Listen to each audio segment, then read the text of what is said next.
በስመ አብ ወወልድ ወመንፈስ ቅዱስ አሐዱ አምላክ። በስመ አብ ወወልድ ወመንፈስ ቅዱስ አሐዱ አምላክ።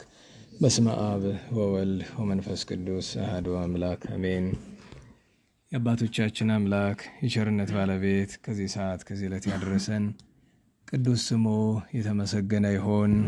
እንዴት ዋላችሁ? እንዴት ሰነበታችሁ? ቸርነቱ፣ ምሕረቱ፣ ይቅርታው፣ በጎነቱ ዘወትር የባህሪ ገንዘቡ የሆነ ቸሩ አምላካችን እግዚአብሔር ቅዱስ ስሙ የተመሰገነ ይሁን። እመቤታችን ወላዲተ አምላክ ድንግል ማርያም፣ ቅዱስ መስቀሉ፣ ቅድስት ቤተ ክርስቲያኑ ያከበራቸው ቅዱሳን ሁሉ ስማቸው የከበረ የተመሰገነ ይሁን። እንኳን አደረሳችሁ። ክርስቶስ ተንሥአ እሙታን አሰሮ ለሰይጣን ሰላም ኮነ። በቸርነቱ በመሐሪነቱ ፍስሐ ሰላም ተድላ ደስታ ፍቅር አንድነት ገነት መንግሥተ ሰማያት የሰጠን የአባቶቻችን አምላክ ቸሩ እግዚአብሔር ቅዱስ ስሙ የተመሰገነ ይሁን። የተመሰገነ ይሁን። የቅዱስ ዮሐንስ ወንጌል ምዕራፍ 1 ቁጥር 44። በማግስቱም ጌታችን ኢየሱስ ወደ ገሊላ ሊሄድ ወደደ። ፊልጶስንም አገኘውና ተከተለኝ አለው። ፊልጶስ ግን ከእንድርያስና ከጴጥሮስ ከተማ ከቤተ ሳይዳ ነበር። ፊልጶስም ናትናኤልን አገኘውና ሙሴ በኦሪት ነቢያትም ስለ እርሱ የጻፉለትን አይሁድ የዮሴፍ ልጅ የሚሉትን የናዝሬቱን ኢየሱስን አገኘ ነው አለው። ናትናኤልም በውኑ ከናዝሬት ደግ ሰው ሊወጣ ይቻላልን አለው። ፊልጶስም መጥተይ አለው። ጌታችን ኢየሱስም ናትናኤልን ወደ እርሱ ሲመጣ ባየው ጊዜ ስለ እርሱ እነሆ በልቡ ተንኮል የሌለበት እውነተኛ እስራኤላዊ ይህ ነው አለ። ናትናኤልም በየት ታውቀኛለህ አለው። ጌታችን ኢየሱስም መልሶ ገና ፊልጶስ ሳይጠራ በበለስ ዛፍ ስር ሳለ አይቼሃለሁ አለው። ናትናኤልም መልሶ መምህር ሆይ በእውነት አንተ የእግዚአብሔር ልጅ ነህ፣ የእስራኤልም ንጉሥ አንተ ነህ አለው። ጌታችን ኢየሱስም መልሶ በበለስ ዛፍ ስር አየሁ ስላልኩ አመንክን? ከዚህ የሚበልጥን ታያለህ አለው። እውነት እውነት እላችኋለሁ ከእንግዲህ ወዲህ ሰማያት ሲከፈቱ የእግዚአብሔርን መላእክት ወደ ሰው ልጅ ሲወጡና ሲወርዱ ታያላችሁ አላቸው። ስለ ቅዱስ ቃሉ ቸሩ መድኃኔ ዓለም ቅዱስ ስሙ የተመሰገነ ይሁን። እግዚአብሔር እንደፈቀደ ዛሬ ቅዱስ ናትናኤል ዓመታዊ በዓሉ ነውና እሱን ባስመለከተ ከሰሞኑ ቅዱሳን በዓላት ጋር ያዋሃድን እንማራለን። ርዕሳችን ነዋ ዘበአማን እስራኤላዊ ዘአልቦ ጽሕፈት ውስተ ልቡ ከሚለው ውስጥ እስራኤላዊ የሚለውን አውጥተን እስራኤላዊነት ምንድን ነው የሚለውን ነገር እንደ እግዚአብሔር ፈቃድ ከቅዱስ ናትናኤል ታሪክ ከቤተ እስራኤልም ታሪክ ጋር ጥቂት እንመለከታለን። ማንሻ እንዲሆነን አንድ ሁለት ነገር ልናገር። አንደኛው ይሄኛው ነገር ለቋል መሰለኝ የመጋረጃው ትልቁ በዚህኛውና ትንሽ ከቆየ ይሄኛውንም እየሰበረው ነው የሚሄድና አላያችሁት እንደሆነ አላቅም። ይሄኛው የለቀቀ ይመስላል በዚህ በስተቀኝ በኩል ያለው ለእናንተ በስተግራ። እስቲ እሱን ነገር እዩት። አይኔ አይመስለኝም አይደል? ይሄ መሀል ያለው ነው ለቋል፣ አዝብጦታል በጣም። ያ ማለት ሁለተኛውንም ሶስተኛውንም ያስለቅቀዋል ኃይል እየተጫነው ስለሚሄድና ስላላያችሁት ይሆናል። እሱ ነገር ይስተካከል። ሁለተኛው ነገር ባለፈው ሽልማት ይዘጋጅላችኋል የተባላችሁ እህቶቻችን አዘጋጅተናል። ስንጨርስ እንሰጣችኋለን። በድብቅ ልሰጥ ነበረ። በኋላ ግን አንድ መችስ አስተማሪ መሆን ችግር ነው፣ ቃል በላ እንዳልባል። ሁለተኛ ነገር ደግሞ አባቶቻችን አብነት ትሆን ዘንድ አንዳንድ ጊዜ ካህን እንኳን ለልጆቹ የራሱንም አንዳንድ ጊዜ ይገልጣል ይባላል አይደል? አባት ሰማ ሲሉ ታስታውሱ ከሆነ አንዳንድ ቀን ይላሉ አይደል? ይሄን ያህል ብር ሰጥቻለሁ ይላሉ። እንዴ ውዳሴ ከንቱ አይሆንቦትም ወይ ሲላቸው አይ መጽሐፍ ያዘኛል አብነቱን ይላል። እና አንዳንድ ጊዜ ካህን ሆን ብሎ በአደባባይ በጎ ስራ ሊሰራ ይችላል። አብነት ለመሆን ግን ተጠንቅቆ ውዳሴ ከንቱ እንዳይበላው በጣም ጥንቃቄ ማድረግ አለበት። ስለዚህ በኋላ ስንጨርስ እሰጣለሁኝ። በእውነቱ ብዙዎቻችሁ ብትሳተፉ ሆኖ ታተርፉኝ ነበረ። ጥቂት ስለሆኑ ትንሽ ገንዘብ አስወጥተውኛል። ጥቂት ብትሆኑልኝ ቀላሉ መጽሐፍ ነው የምሰጠው። መጽሐፍ ደግሞ በነፃ ነው የማገኝ፣ በገንዘብ አልገዛውም። እንደምታውቁት መጽሐፍ ውጭ ያሉ ሰዎች ናቸው የሚልኩልኝ። ገድል አይደል ጊዜ ሽልማት የምሰጥ። አሁን ግን ገድል አይደለም ነጠላ ነውና ለማስቀናት ብዬ ነው። እንግዲህ ሚቀና ካለ ለሁሉም በዚያ ላይ ይሄ አጭር ነጠላ አስተለሱ ረጅም ፈልጉልኝ ብዬ ዛሬ ነው ተፈልጎ ቅዳሜ ገበያ እንግዲህ ረዘም ያለ እስቲ እንደው ይሄ የሚሸበሸብ ነጠላ ለምን እንደምትለብሱ አይገባኝም። ከነገረ ቀደም የሚሸበሸብ ነገር ለምንድን ነው የሚፈለገው?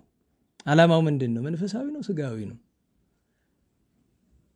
እና ነጠላ ሲለበስ ካህንም ሴትም ቢቻል ማንኛውም ሰው እስከ ቁርጭምጭሚቱ እንዲያምቢል ትንሽ ከፍ ነው እንጂ ማለት ያለበት ዝም ብሎ አንዳንዱ ትከሻው ላይ አንዳንዱ ወገቡ ላይ አድርጎት ይሄዳልና ለዚያ ነው እሱም በኋላ እንሰጣለን።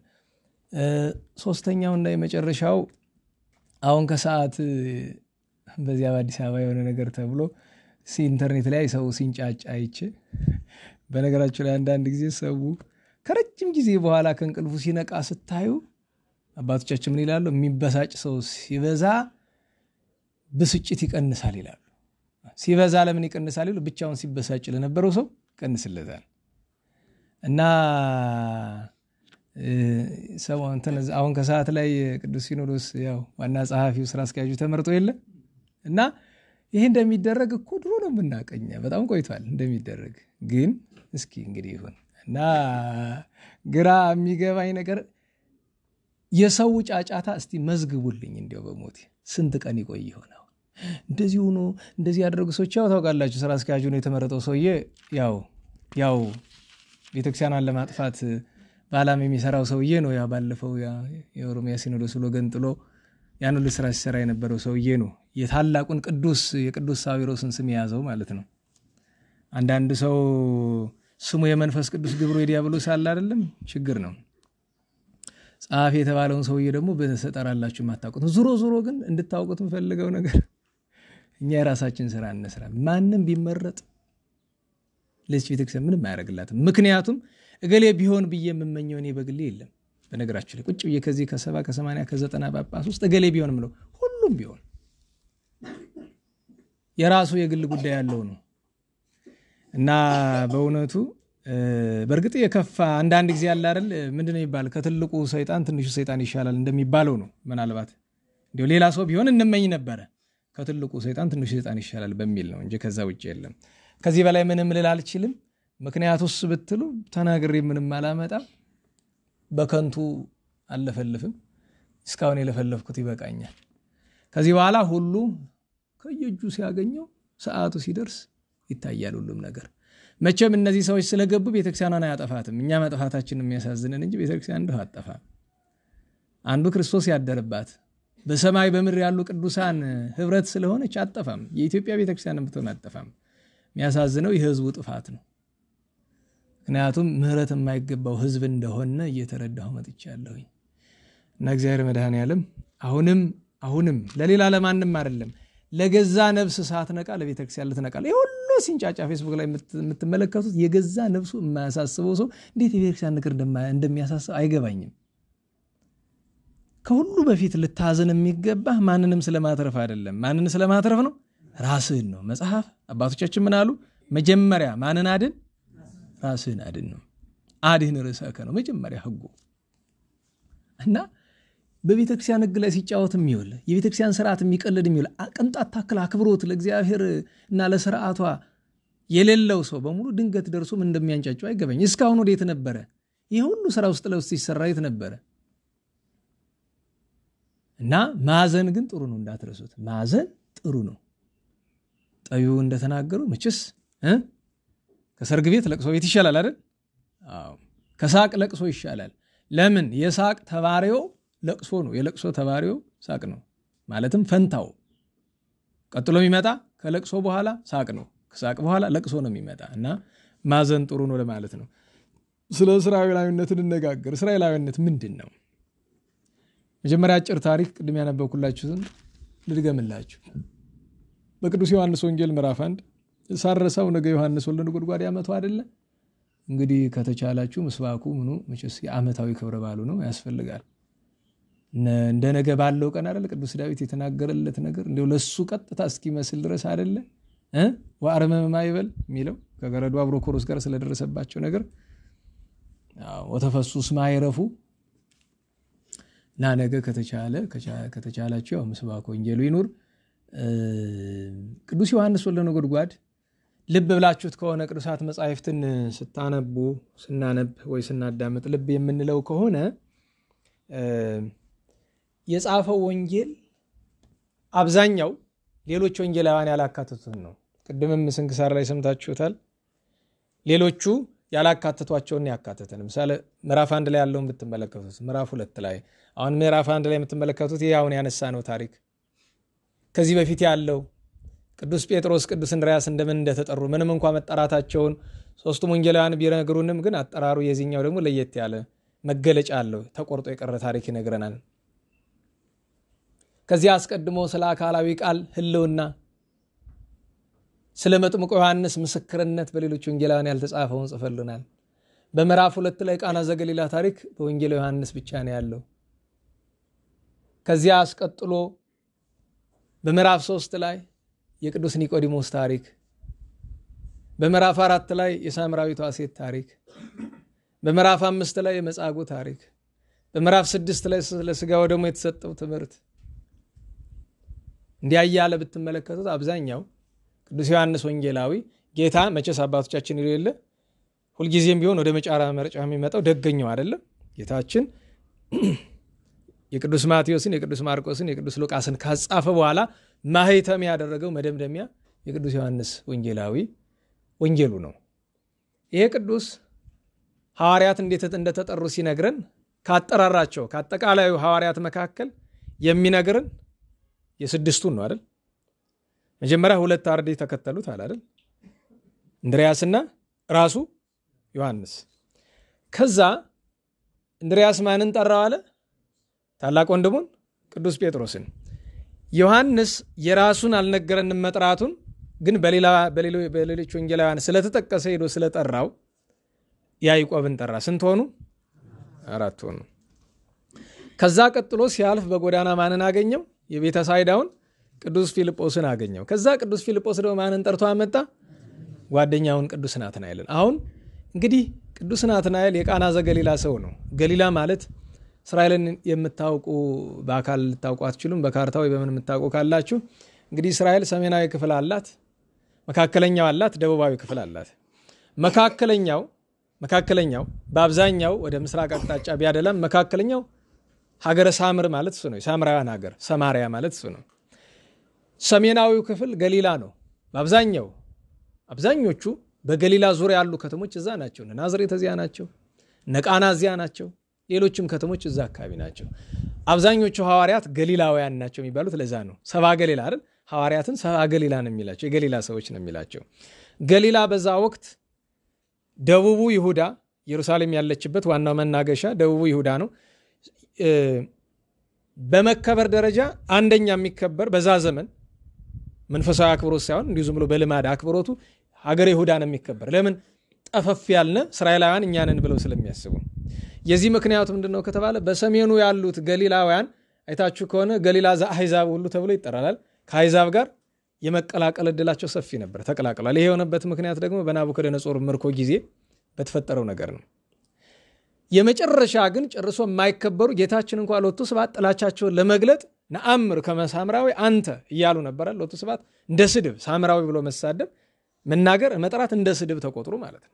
በዚህ ዘመን አንዱን ለመስደብ ከሌላ ጎሳኔ ብሎ የሚያስበው ትግሬ፣ ኦሮሞ፣ አማራ እያለ እንደ ስድብ እንደሚጠቀምበት ሊያውም ቅጥያ እየሰጠው ማለት ነው። ሌላ የስድብ ቅጥያ እየጨመረ እንደሚያደርገው እና ሳምራዊነት ግን በራሱ ስድብ ሆኖ ነበር። ጌታችን ግን የተናቁትን ማክበር የአምላካዊ ቸርነት ግብሩ ነውና በቅዱስ ሉቃስ ወንጌል አንድ ከኢየሩሳሌም ወደ ኢያሪሆ ሲወርድ ተደብድቦ የወደቀውን ሰው ሌዋዊው አይቶታለፈ፣ ካህኑ አይቶታለፈ አለ። አባቶቻችን ሲመስሉ ብለዋል። የመጀመሪያው ሌዋዊ የተባለ ከሀገረ ይሁዳ ያለውን ይወክላል። ካህን የተባለ ከሀገሬ ገለላ ያለው ይነካል። ሁለቱም ያን የተጎዳ ሰው አልፈውት ሄዱ። ዋናው ምስጢር ካህኑ መልከጼዴቅ ሌዋዊ የተባለ አሮን ነው። ግን ሶስተኛው ማን ነው ያለው ጌታችን? ሳምራዊ። በቤተክርስቲያናችን ደጉ ሳምራዊ የሚባል አሁን ያንን ጌታችን ወዲህ ለራሱ ምሳሌ አድርጓል። ዋናው ግን እግረ መንገዱን እነሱ ሳምራዊ ብለው እንደ ስድብ ተጠቅመውታል። ሳምራዊ ብለው እንደ ስድብ ተጠቅመውታል። እና ስለ ገሊላዊነት ስለ ሳምራዊነት አጭር ነገር ይሄ ነው። የሀገር የስፍራ ስም ነው። ገሊላ ብትሉ ሀገረ ሳምር ወይም ሰማሪያ ብትሉ የአካባቢ ስም ነው። ነገር ግን ግብሩ እንደዛ መገለጫው ነው። እስራኤል ብለን ስንል ሀገረ ይሁዳንም ሀገረ ሰማሪያንም ሀገረ ገሊላንም አንድ ያደረገ ስም ነው። እስራኤል ማለት ምን ማለት ነው? ማን ነው ስሙን ያወጣው? ታውቁታላችሁ ብዙዎቻችሁ። እስራኤል ማለት ምን ማለት ነው? እንዴት ዋላችሁ? እስራኤል ማለት ምን ማለት ነው? ንገሩኝ እስቲ በአማርኛው ንገሩኝ። እግዚአብሔር ሕዝብ አይደለም? ጥሩ።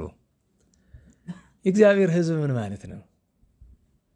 ሕዝብ ይበቃዋል፣ በስቷል። እንዴት ዋላችሁ? ሰላም ዋላችሁ? ሕዝብ ምንድን ነው?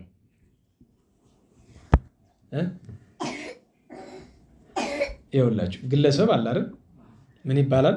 ሰው እንለዋለን አይደል? ግለሰቡን ሰው ስንል ሰው የምንለው ሁለት ነገር ይወክላል። አንደኛ ፍጥረቱን በሙሉ ይወክላል፣ ከአዳም ጀምሮ እስከ ምጽአት ድረስ ያለውን። በነጠላ ካየን አንዱን ግለሰብ ሊወክልም ይችላል። ከዛ ሰዎች ትንሽ ሰብሰብ ሲሉ ምን ይሆናሉ? ቤተሰብ ይባላሉ። ቤተሰብ ማለት በነገራችሁ ላይ በልማድ ነው ቤተሰብ የምንለው እንጂ ቤተሰብ ቁሱን ቤቱን እንጂ ሰዎችን አይወክልም። ሰዎችን ከሆነ ሰባ ቤት ነው። ብዙ ጊዜ እንገለብጠዋለን። አፈ ታሪክ እንላለን። አፈ ታሪክ ታሪኩን አይደለም የሚወክለው፣ ማንን ነው? ተናጋሪውን አፍ ነው። አፈ ታሪክ ማለትም ታሪክ የሚናገር አፍ። ታሪኩን ከሆነ ምንድነው መባል ያለበት? ታሪከ አፍ ወይ ደግሞ በጥሬው የቃል ታሪክ ማለት ነው። እና ቤተሰብ ሳይሆን ሰውን ከሆነ የፈለግነው ሰባ ቤት። ጌታም ሲናገር ምንድን ያለ? ግዙ እኮ ጥሩ ነው አይደል? ለሰብ ጸሩ ምን አለ? ሰባ ቤቱ አለ። በቃ የሰው ጠላቱ ቤተሰቦቹ ናቸው ባለበት አንቀጽ ማለት ነው። እና ከግለሰብ ጥቂት ሰፋ ሲል ቤተሰብ ይሆናል። ከቤተሰብ ሲሰፋ መንደር ይሆናል አይደል? ከመንደር ሲሰፋ በእኛው ሀገር አባባል ቀበሌ ይሆናል አይደለም? ከዛ ሲሰፋ አሁን ወረዳ ዞን ምናምን የሚለውን ተወውና ከዛ ሲሰፋ ጎሳ ይሆናል። ጎሳ ምን ማለት ነው? እንዴት ዋላችሁ? ጎሳ ምን ማለት ነው? ጎሳ ከዛ አይደል የመጣ አ ተውጣ ስና አ ተዳብለው ምን ሆኑ? ሳ ጎሳ ሲባል ሰው ዘሬ ነገር ነው የሚመስለው። ተመሳሳይ ቋንቋ የሚናገሩ ሰዎች ጎሳ ይባላሉ። ጎሳ ምንድን ነው? ነበብ አይደል? ተናገረ ማለት ስለሆነ እንደዛ ነው። በቋንቋ ሰበብ ነው። ተመሳሳይ ቋንቋ የሚናገረው ነው ጎሳ የሚባለው። እንዲያ እያለ እንግዲህ ትራይብ የሚሉት ማለት ነው። አሁን አንድ ግለሰብ ያዕቆብን እንያዝ፣ ቅዱስ ያዕቆብን ማለት ነው። 12 ልጆቹን ወለደ። ቅዱስ ያዕቆብ ከ12 ወንድ ልጆቹና ከዲና ከሴት ልጆቹ ጋር አጠቃላይ 14 አይደለም? ከሁለቱ ሚስቶቹ ጋር 16፣ ከሁለቱ ደንገጦሮቿ ጋር 18 ማለት ነው አይደለም? አሁን እንደዚህ ያለ ነገድም አይደለም ህዝብም አይደለም፣ ምንድነው? ቤተሰብ ነው። ከዛ በኋላ ወደ እስራኤል ሲወርድ ቅዱስ ያዕቆብ ስንት ነፍስ ነበረ? 75 ሰው ነበር አይደል? 75ቱ ሰዎችም ቤተሰብ ናቸው፣ አንድ ቤተሰብ ናቸው። አሁን 12ቱ ነገድ በየራሳቸው እየወለዱ እየተዋለዱ ሲሄዱ ምን የሚባል ጌታችንን ከሰቀሉት መካከል አንዶቹ ጸሐፍት ይባላሉ አይደል? እንዴት ዋላችሁ? ምን ይባላሉ? ጸሐፍት ምንድን ነው ስራቸው? ነገድ እንዳይፋለስ ትውልድ የሚጽፉ ናቸው። ነገደ ይሁዳ እንዳይጠፋ ነገደ ይሁዳን፣ ነገደ ስምዖን ከነገደ ስምዖን እንዳይፋለስ። አሁን ምን እየሆኑ ሄዱ? አሁን ባልነው ጎሳ ባልነው አያስኬደንም። ምክንያቱም የሚናገሩ ተመሳሳይ ዕብራይስጥኛ ቋንቋ ነው የሚናገሩት። ስለዚህ 12ቱን ጎሳ በማለት ፈንታ ምንድነው የምንላቸው? ነገድ ምንድነው? ነገደ የሚለውን እስቲ እናንተ ታውቃላችሁ? መቼም ቃል አይጠፋችሁም። ጸሎት ቆሞ ነው ያደሩ ፈዘዙስ። ነገደ ምንድነው?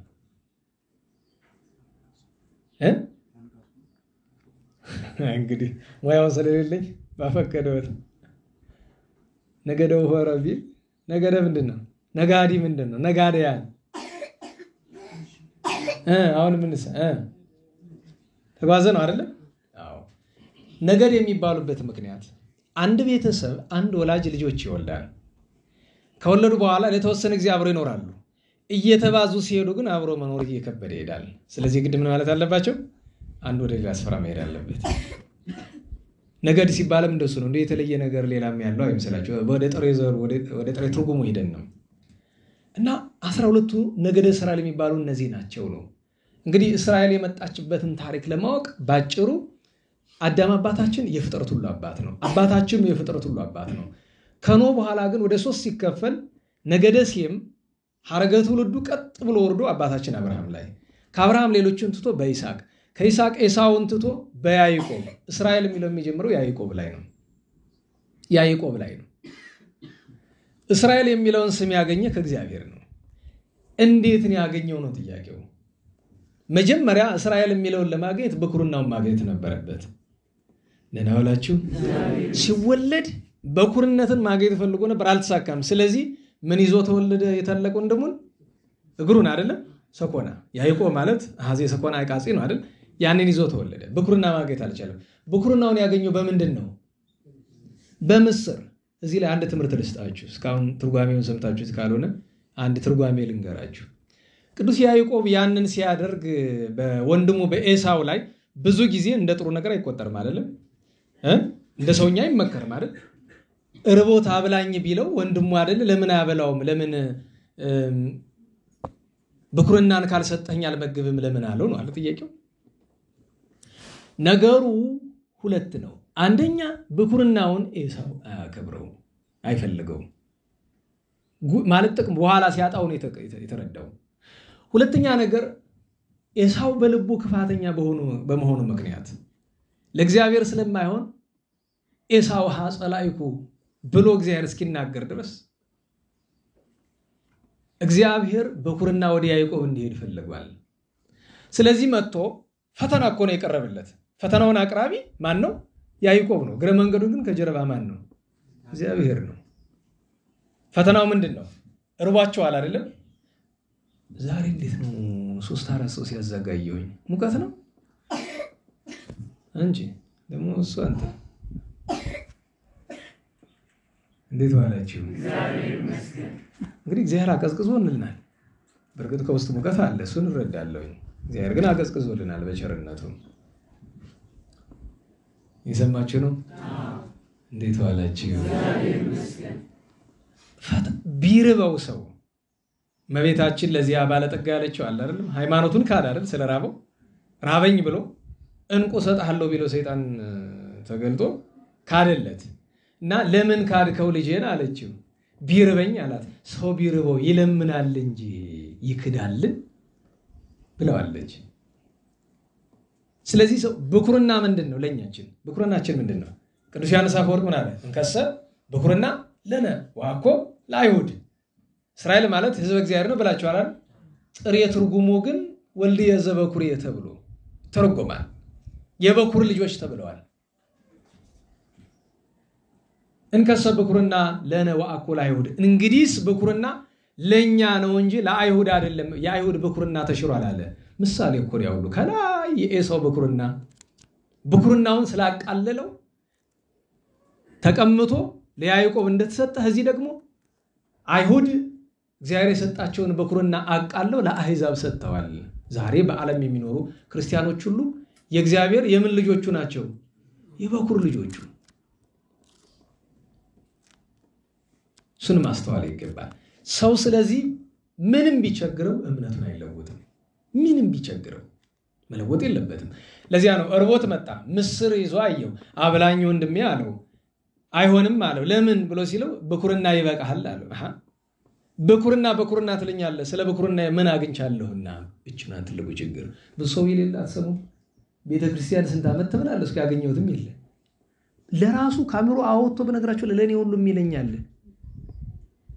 እንደውም አንዲቱ ዛሬ ሰላም ሆነ ማሪ ብላለች አይጣል ነው መድኃኒዓለም አይጣል ነው ጋኔን ሰው ላይ ሲሰፍር መጥፎ ነው ከዚህ ያለ መራቅ ነው መጣር ያለ በነገራችሁ የምሬት መምህር አንድ ደግ ሰው ምን ይሉኝ ነበር ልጅ ሆይ ጾመ ከምትማረር ብላ እና ተመስገን በለው ለጊዜው መብላት በጾም ጊዜ ህግ መሻር ይሆናል ምሬት ግን ከክደት ነው የሚያደርስህ ስለዚህ እየተማረርክ አትጾም ይቻልከውን አድርገ ከዛ በኋላ ልክ ቀደም ያልኳችሁ ታላቁ አርሳኔዎስ ያለው ነገር አለ አይደል በቃ እኔ መጾምም መጸለይም መስገድም ምንም አይነት በጎ ስራ አቅቶኛል ገዳም መቀመጥ ምን ያደርግልኛል ብሎ ሲለው ምንድነው ያለው ልጄ ሆይ እንደፈለክ ብላ መነኩሴውን እኮ ነው እንደፈለክ ጠጣ እንደፈለክ ኑር ግን በአትላ ተለቅ አደራሉ እና ምን ጊዜም ቢሆን ተመስገን ማለትን የመሰለ የለም ተመስገን ለማለት ብለን ሁሉ ጊዜ ህግን ጣስ ይያልኩ አይደለም ጥንቃቄ ያሻል እና ለዚያ ነው ሰዎች ይሄን ያህል ጊዜ እንደዚህ ያደረኩ ምን አገኘው መጀመሪያ ምን ፈልገህ ነው የምታገለግለው አገልጋይ የነበረው ሰው የለም ዛሬ ነገ ስንታችሁ ሰልችቷችሁ እንደምትወጡ እግዚአብሔር ይወቀው ለምን በአላማ ስላልሆነ ብዙ ሰው እዚህ የሚመጣው ሁላችንም መስሎን ወተን ነበር እግዚአብሔር በጨንገሩ መቼም አንዳንድ ሰው እድለኛ ነው በጨንገሩ ተገርፈን መተን ነው እንጂ መውጣቱን ሁላችንም ወተን አይተነው እናውቃለን አንዳንድ ጊዜ የእግዚአብሔር ቸርነቱ ሲበዛ ግልጥ ነገር ይመጣል በግልጥ የሆነ ጨንገር ይመጣል ያ ግን ለሁሉ ላይ ይገኝ ይችላል ወንድሜ ጠፍተህ ልትቀር ትችላለህ እዚህ በአላማ መምጣት ጥሩ ነው አለመቀዝቀዝ ለምሳሌ እነዚህን መጋረጃዎችን የሚያጥብ ሰው የዘላለም የህይወቱ አካል ስለማድረግ ማሰብ አለበት ይሄ ሃይማኖት ነው ኮንትራት ስራ አይደለም አዳራሽ የሚያጸዳ ሰው የኮንትራት ስራ አይደለም ፍም የሚያፈም ሰው የኮንትራት ስራ አይደለም ምን ፈልገን ማለት ይሄን ያህል ጊዜ ደከምኩ ምንም አላገኘው ወትሮ ምን ፈልገን ይመጣው ንግራኮ የሚገኝ ቤተክርስቲያን ምን ፈልገን ነው የምንመጣው ያገኘውት የለም ሚለን ሰው ያ ሰው እግዚአብሔርንም ሎቱ ስባት ተዳፍሮ እንደዛ ምንለው ምን ፈልገን ነው መጀመሪያ የመጣ ነው እዚህ አላማ ይያልኩ ስነዘንዛችሁ ይኖርኩት ለዛ ነው ቅድም ስለ ሲራክ ሲነበብ ሰማችሁ ዝም አላችሁ ሰ እንዴት ዋላችሁ ከሲራክ ከቅዱስ ሲራክ ምክር ከመጽሐፈ ሲራክ ምዕራፍ 2 ቁጥር 1 ላይ ስሙት ምን እንደሚል ክርስትና እንዲገባችሁ ከክርስቶስ ልደት 300 ዓመት በፊት የነበረው ኢያሱ ሲራክ ወልደ አልዓዛር ዘኢየሩሳሌም እንዲህ ይላል ወልደየ ለመወርከ ትጥቀነይ ለእግዚአብሔር ትገዛ ዘንድ ጎዳና ከወጣ ዓላማ ይዘ ከተነሳ ምን አለ አስተዳሉ ነፍሰከ ለሕማም ገባችሁ ራስን ለምን አዘጋጅ ለመከራ አዘጋጀው አርት ልበከ ልብህን አቅና ወተአገስ ትግስተኛውን ወኢት ተወላወል ለመተመንደብከ መከራ ቢደርስብህ እንኳን ልብህን አታጠራጥረው ትልወ ዳኢሙ ይላል ይልቁን ተከተል ጎዳናህን ወይ ተደጎ ያስከውን ጎዳና አትተው ከመተት ባዛ በድሃሪትከ በመንግስተ ሰማያት ብዙ ፍሬ ብዙ ክብር ታገኝ ዘንድ አዎ ጎዳናህን አትተው አለና ወተወከፍ ኩሎ እንተ በጽሐተከ የሚመጣብህን መከራ ሁሉ በአኮቴት ተቀበል ወተአገስ በመዓይለ ተጽናስከ እንዲህ ባለ ጎዳና ሳለ ጊዜ ድህነት ቢያገኝ ችግር ቢያገኝ እሱንም ታገሰው እስመ በእሳት ያመክርው ወርቅን በምንድን ነው የሚፈትኑት በእሳት ወለብሲ ጻድቅ በህማመ ተጽናስ አለው ጻድቅ ሰው ደግሞ በችግር በመከራ ይፈተን ዘንድ ግድ ነው ጻድቅ መሆን ከፈለክ ያንን ለዛ ነው የመጣንበት ዓላማ ማለት ሲራክ እንዲህ ይለናል በእውነቱ አስቢው አይደለም ግን እግዚአብሔር ራሱ ያመጣል በቸርነቱ ለሁሉም በኩርናውን ስላቃለለ እስራኤልነቱን የተቀማ እስራኤል የበኩር ልጅ ስም ስለሆነ ለእግዚአብሔር በኩር የመሆን ስም ስለሆነ ኤሳው የተቀማ ምድራዊ ነገር ፈልጎበት ነው በነገራችሁ ላይ አንድነት እንዳትረሱ ቅድም አንድ ሰው መጥቶ ጥያቄ እየጠየቀኝ አንድ ነገር አልኩ። ምንም ሆኖ ምንም የወንጌል ቃል አለ ሁላችንም የምንረሳው። ሁላችን ሩጫችን ምንድነው? ፍላጎታችን ምድራዊ ነው። አያስፈልግም እያልኩ አይደለም። ነገር ግን ጌታችን በቅዱስ ማቴዎስ ወንጌል በምዕራፍ 6 ላይ ነገረን ነገር አለ አይደል? ይተተክዙ አለ። አትዘኑ፣ አትተግዙ፣ እንዘ ትብሉ እንዲህ ብላችሁ ምን ተነበል ደህና ዋላችሁ። አንድ ክርስቲያን በምግቡ ምክንያት እምነቱን ከካደ እሱ ኤሳው ሆኗል። ከተጠራጠረም ያው ነው። ጌታችን ስለ ምግብ አትተክዙ አለ እኮ አይደል? ምግብ በነገራችን ላይ እምነተ ጎደሎችን ነው እንጂ እግዚአብሔር የሚበላ ይነሳናል ወይ? እናጣለን። በነገራችን ላይ እዚህ ካለ ነው ከአብዛኞቻችን። ትናንት አንድ ሰው መጣና ለምንድን ነው ለነዳያን ምግብ የምታበላ አለኝ። ለምን አልኩት። ታውቁታላችሁ ቄጠማ የሚነሰንሰው ልጅ ለምን ፈልገው ነው? ገንዘብ ሁሉ ብዙ የቸገረው አለ ምንም ይሰጠው የሌለ የከተማዎቹ በባንክ ስንት እንዳላቸው አታውቅም አለኝ። አብራቸው ስለሚውል በደንብ ያውቃቸዋል። እውነቱን ነው፣ ሀቅ ነው። ነገር ግን አንድ ሰው ደሃ ነኝ እስካለ ድረስ ሀብታምም ቢሆን ይሰጠዋል፣ ይመጸውታል። እዚህ ከተቀመጥንና መንገድ ላይ ካሉ ነዳያን ባንክ ቢፈተሽ ማን የተሻለ ገንዘብ አለው? ንገሩኝ። ምን ነው ዝም አላችሁ? እኔ ልንገራችሁ። እነሱ ይበልጣሉ ከእናንተ ከአንዳንዱ ነጋዴዎችን ትበልጧቸው ትችላላችሁ። እነሱ ይበልጣሉ። ለማማት አይደለም ይሄንን የምንለው። ለምን ይመስላችኋል? እነሱ ሲነጋ ምን እበላለሁ ብሎ የሚጨነቁ ይመስላችኋል?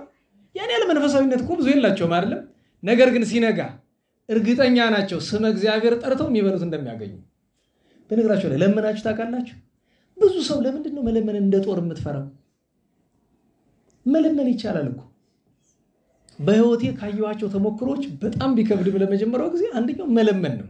ብዙ ሰው ቤተ ክህነት ስላደግን የለመንን ይመስላል። ከተማ ተወልደ አድገህ መለመኑ ቀላል አይሆንም። ይለመናል። ተክሰዋል አይደል? እንደው ገጠር ተክሰዋል አይመስለኝም። ወላጆቹት መንደር ነው የተማሩ።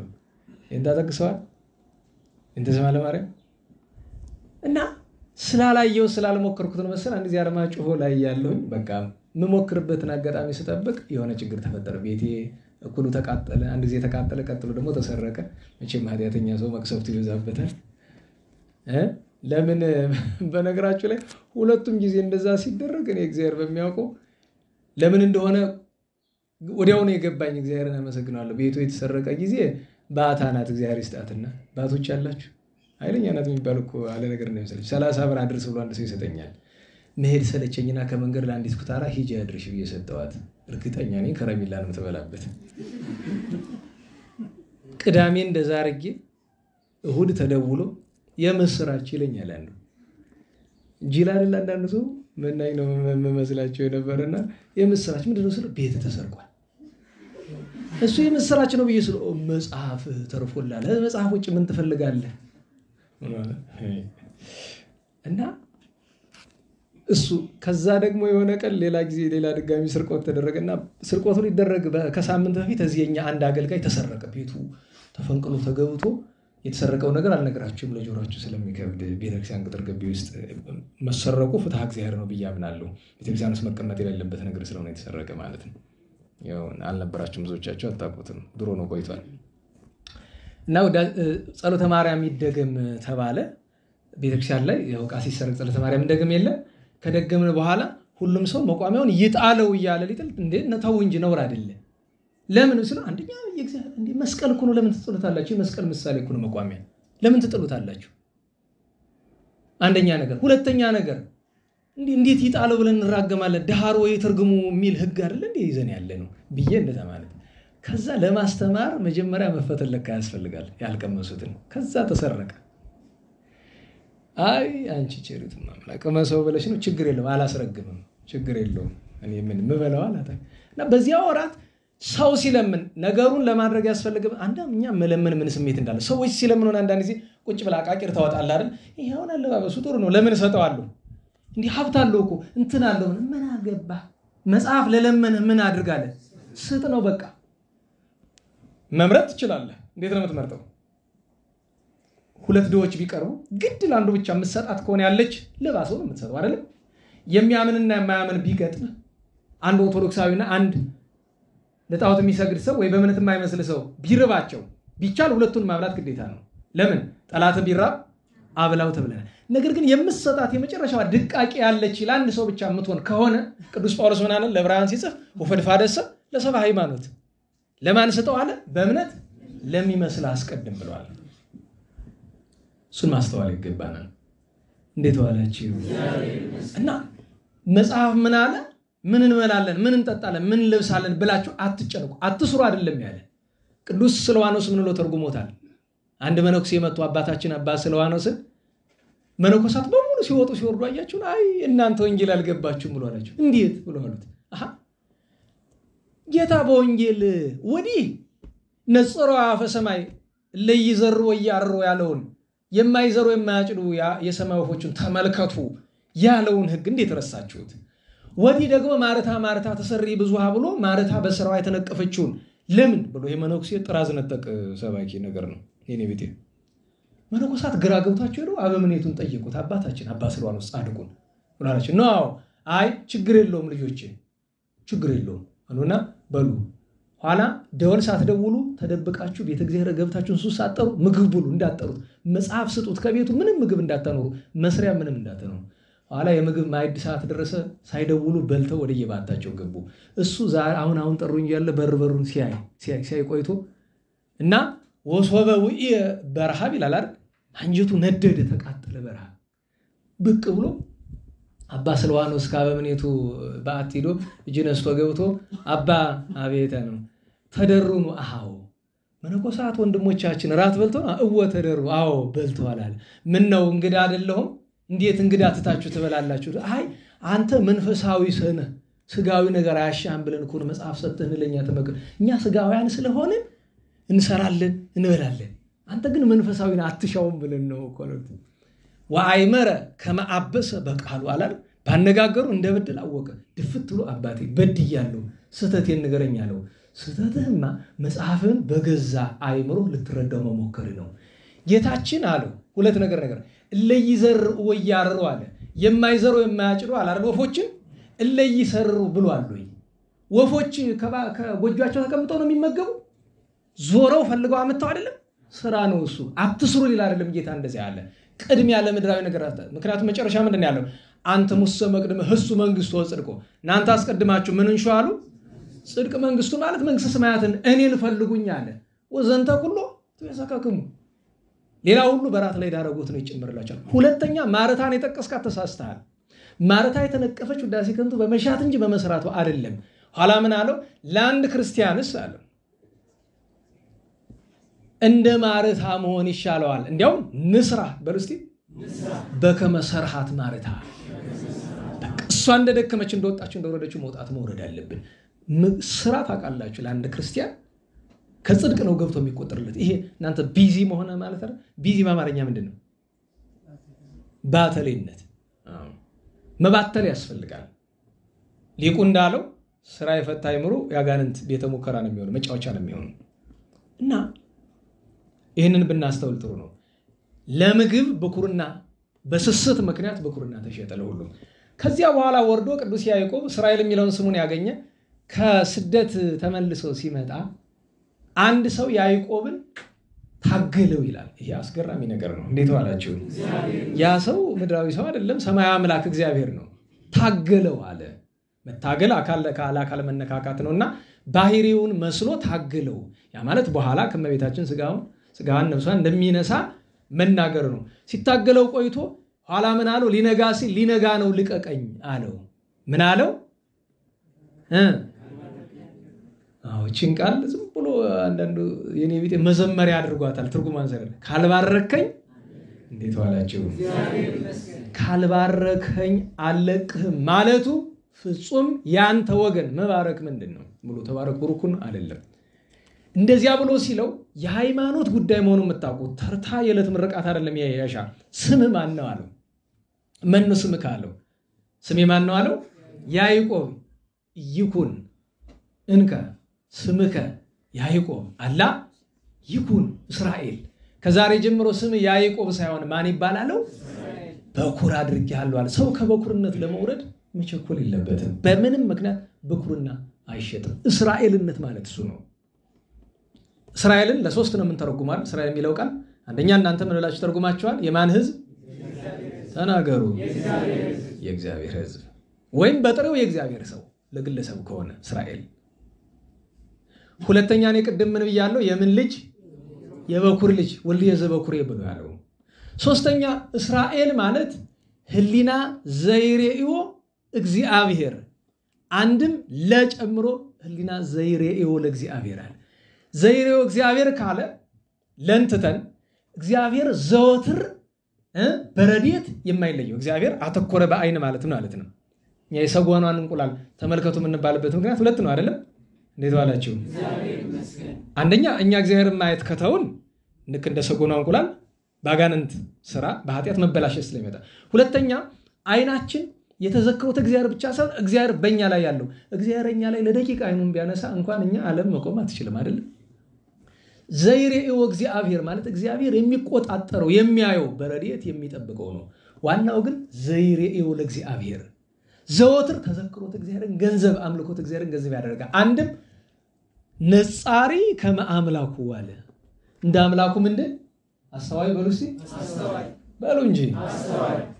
ማስተዋል አይደል ዛሬ የቀረ የጠፋብን? ከሁሉ ከላይ ካሉት ዛሬ እንዲያደርጉ እያለን ከምናማቸው ከተሿሚዎች ጀምሮ አባቶቻችን ከንጉስ እስከ ቅሬ ድረስ መንገድ ዳር እስከተቀመጠችው ድረስ ከሁላችንም የተቀማነው ነገር ምንድነው? ማስተዋል። በዚህ ዘመን መጽሐፍ ቅዱስ ያላጠና ስንት ሰው ይገኛል? መጽሐፍ ቅዱስ ማያውቃለ? እንኳን እኛ በአሕዛብ በሰላም ቤት መጽሐፍ ቅዱስ ገብቶ ይጠናል አይደል? መጽሐፍን ግን ማን አስተዋለው? መጽሐፍን ማስተዋል ያለብን በራሳችን አይምሮ ነው ወይስ መንፈስ ቅዱስ በሚሻው መጠን ነው? ደማዊ ጭንቅላት ሰው ለግል ፍላጎቱ። እኔ በጣም ይገርመኛል። በነገራችን ላይ መጽሐፍ ላይ በተለይ እንዲሁ ፍትሐ ነገሥት የሐዋርያት ሲኖዶስ ላይ ያለውን እሺ ወይ ሰው ላይ ያውቀው ይችላል ወይ ደግሞ መቼም እንደ ትርፍ የሚያየውም ሰው አለ። መጽሐፍ ቅዱስ ላይ የተቀመጠው እንዴ በሞቴ ለምሳሌ ሴት ልጅ በማህበር ዝም በል ትበል ያለውን አንድ ሰው እችን አንስቶ የሚከለክል ሰባኪ ካለ እስቲ አስተዋውቁኝ፣ ጫማውን ልሰማ። ይሄ ነገር የት ላይ ነው የተጻፈው? ንገሩኝ፣ በሞቴ ንገሩኝ። ይሄንን ለማስከበር ስተት ነው ብሎ የሚናገር አንድ ሰው አስተዋውቁኝ እስኪ በአደባባይ ወጥቶ። ካህን ሰባኪ ወይ ጳጳስ ይሁን እህቶቻችን ከዚህ በኋላ መድረክ እንዳትወጡ፣ ወንድሞቻችን ክህነት የሌላችሁ ከዚህ በኋላ መድረክ እንዳትወጡ በግልጥ የሚናገር አንድ ሰው እስኪ አስተዋውቁኝ። ሰው እንደጠፋ የምታውቁት በዚህ ነው። አንተ የምትናገረው ሰው ሆነ ነው ብትሉኝ አይደለም፣ እኔ አይደለሁም የምናገረው። እኔን ድምፅ ማጉያ አድርገው የሚናገሩ ቢናቸው የሚናገሩት እኔ አይደለሁም። እኔማ እዚህ ስወርድ እንደናንተ ነኝ። አንድ ቀልዳል አይደለም፣ አንድ ገጠር ላይ ቻይናውያን መንገድ እየሰሩ በመኪና አህያውን ገጨበት። የቻይናው መኪና ማለት ነው። ባላገሩ እየሮጠ ከመንጋው ሳይቀላቀል ቶሎ ያዙልኝ። ከዛ በኋላ አትለየውም፣ አንድ አይነት ናቸው አለ ይባላል አይደል?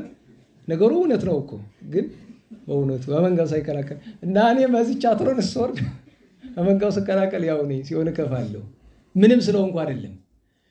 ታውቃላችሁ አይደለም እንኳን በአስረ ክህነት ባለው ሰው እግዚአብሔር ታውቃላችሁ። አንዳንድ ጊዜ እኮ ባላፊ ባግዳሚ ሁሉም የሚናገርበት ጊዜ አለ። ሰው ሲያጣ እግዚአብሔር ምን ያህል የተናቁት እንደሚመርጥ አታውቁም?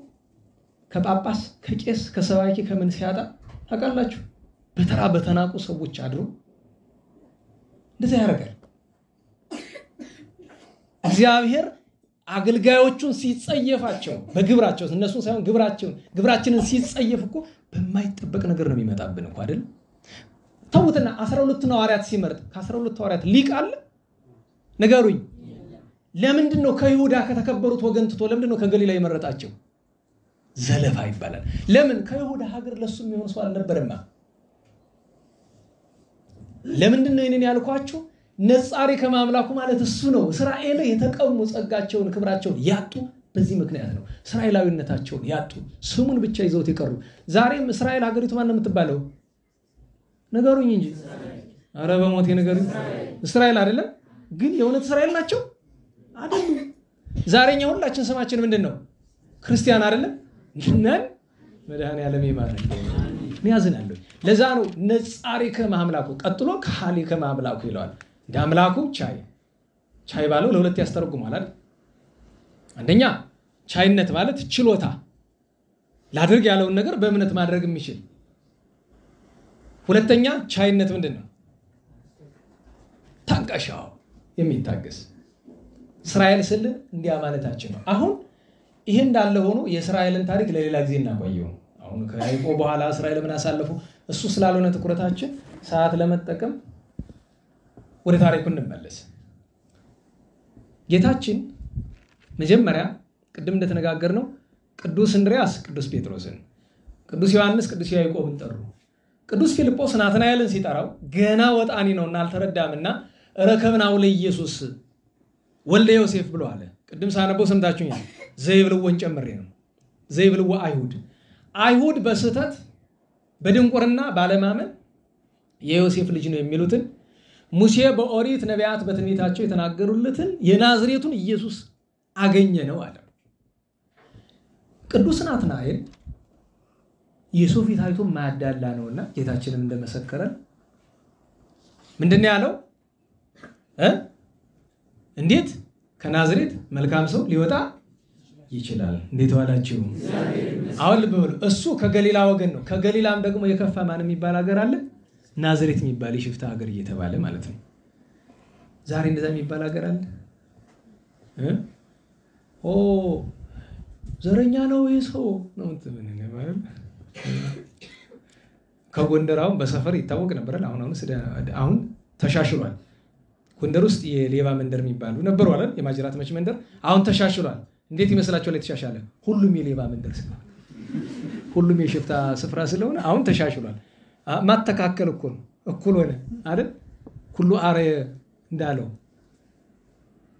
እንደዚያ ነው። የመቼም የራሳችንን ነው ቀስዬ ነው የሌላውን ብንል ይሄው ዘረኛ ነው ምናምን ስለምንባል እንተው እስቲ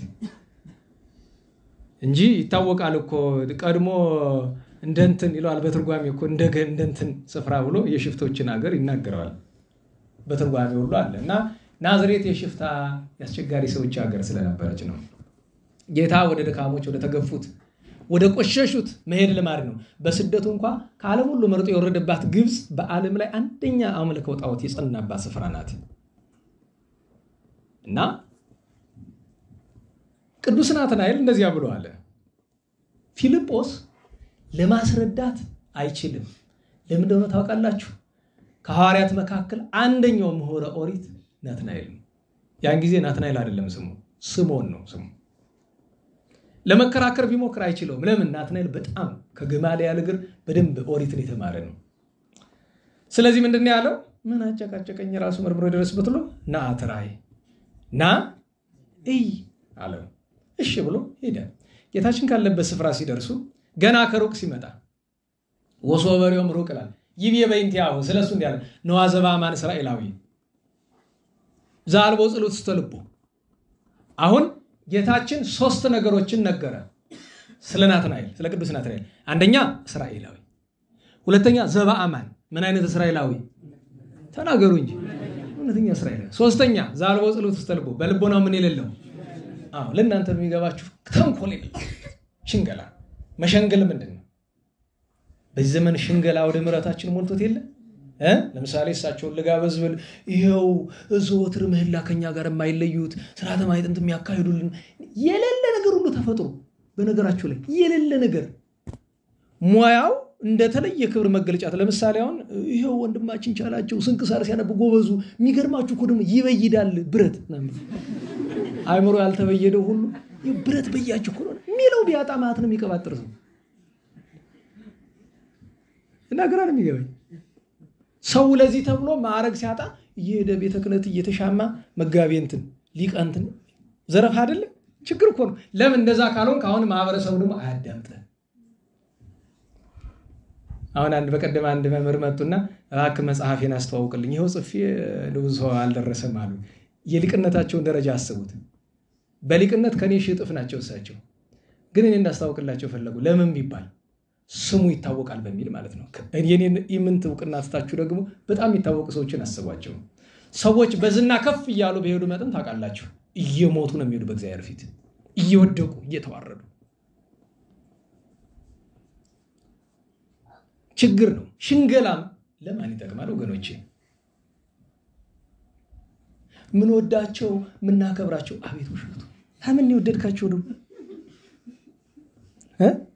ወአንዳንዱ ሰው ተወዳጁ ይላል። ማን ነው የሚወዳቸው? አንዳንዱ ጳጳስ ይጠራብንና ተወዳጁ ኧረ በሞቴ ኧረ እንደሚወዳቸው እንደውም አንድ ጊዜ አንድ ሰው ጋር ኢንተርቪው ቃል ላይ አሜሪካ ያለ አንድ ዲያቆን ወንድማችን ጋር እያለ ተወዳጁ ወንድማችን ሲል አንተ ነህ የምትወደኝ ወይስ ስለማን እንዲህ አገር ሁሉ የሚወድህ አለኝ።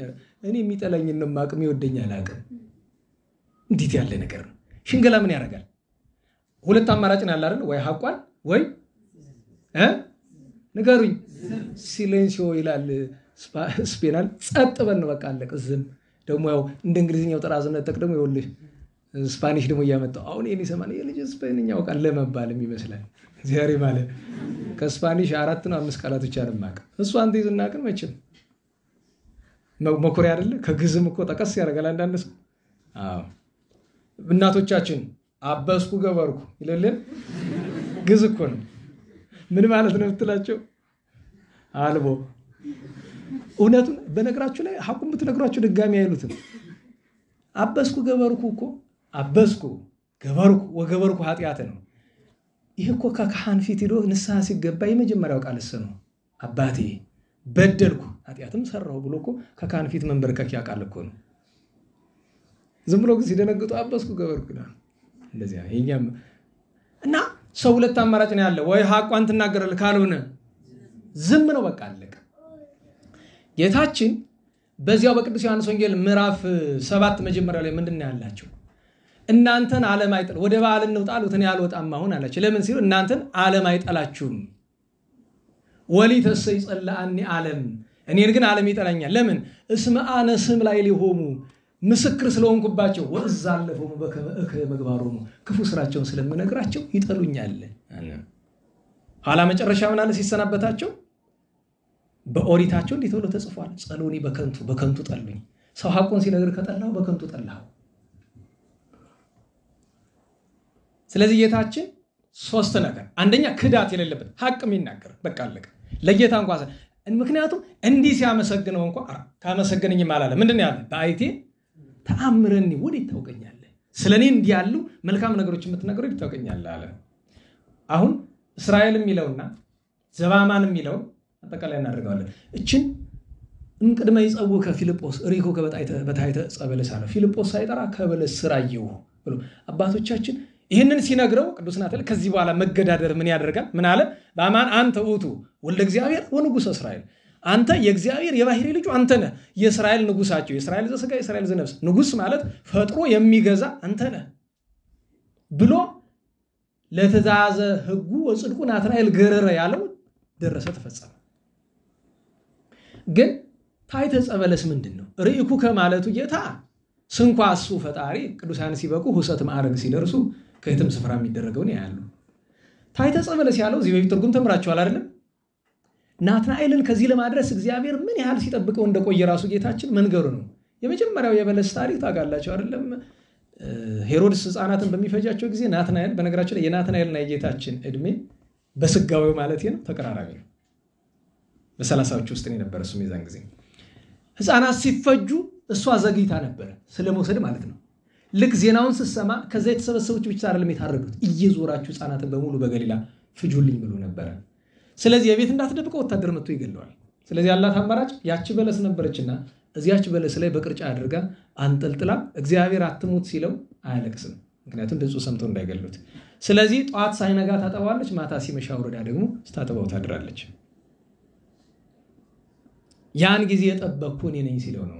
ሁለተኛ ከዚያች በለስ ስር ሆኖ ከአንድ አሕዛብ ጋር በሃይማኖት ጉዳይ ቢጣሉ አንድ እዚህ በጡጫ ቢያቀምሰው ጸጥ፣ ጠላታችሁ ጸጥ ይበል እልም እዚያው ላይ። ለምን? ክቡደ መሥዋዕት ነው።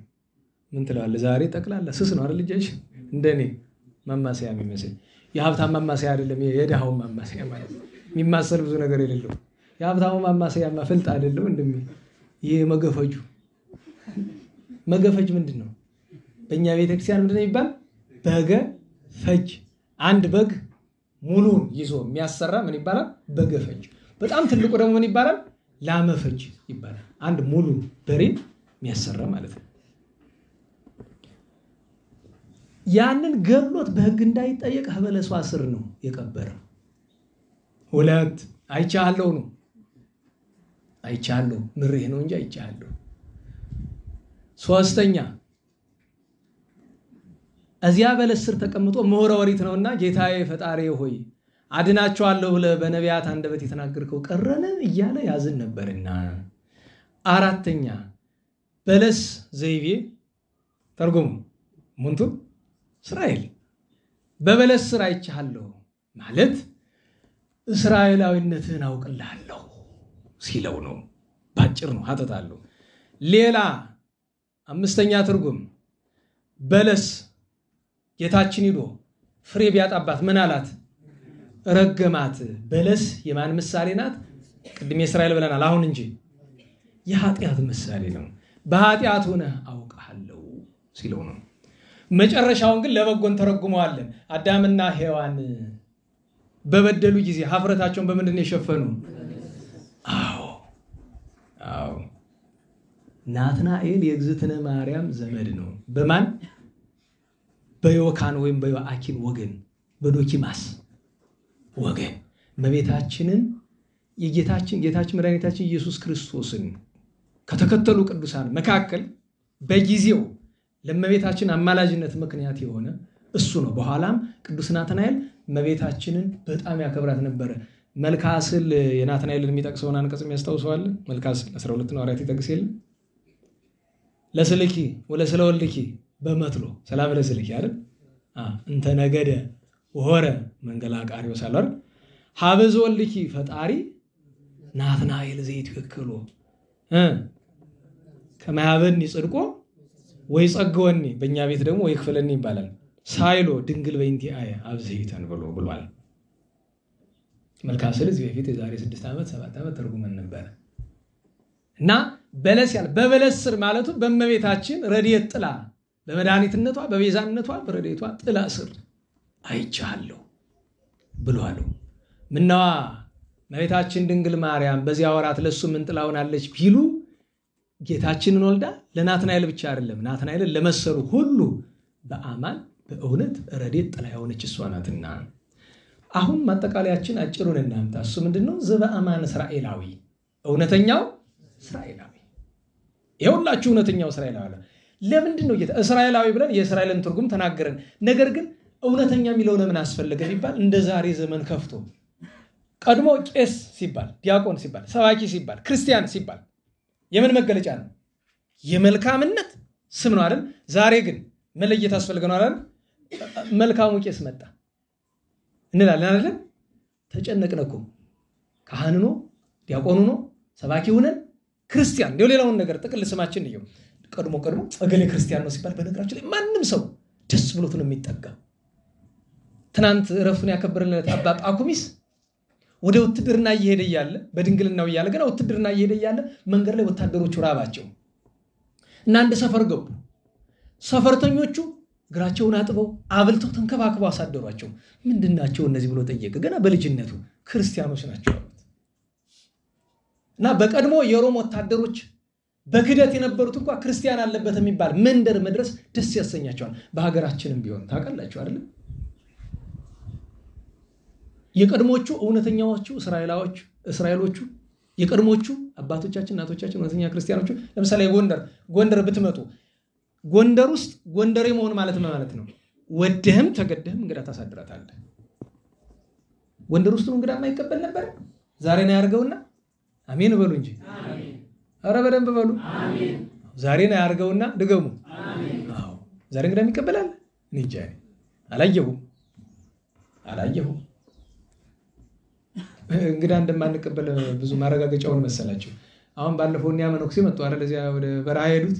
እግር ለማጠብ ስትሞክሩ አንዱ ስትሞክር አይችልም፣ ሌላኛው ሲሞክር አይችልም። እግር ማጠብ አይችልም። እንግዳ መቀበል አለመቀበል የምታውቀው እግር ማጠብም ስትችል እኮ አንደኛው መገለጫው። ሁለተኛ ነገር እንግዳ የመቀበል ስራ ታውቃላችሁ? እንግዳ መጀመሪያ ሲመጣ ምንድን ነው የሚደረግ? ወደ ቤት እንዴት ነው የሚገባ? ቤት ከገባ በኋላ ምን እያላችሁ ነው የምታወሩት? መጀመሪያ የሚቀርብ ምንድን ነው? ጧት ሲሸኝ እንዴት ነው? ምኝታ እንዴት ነው የሚነጠፍለት?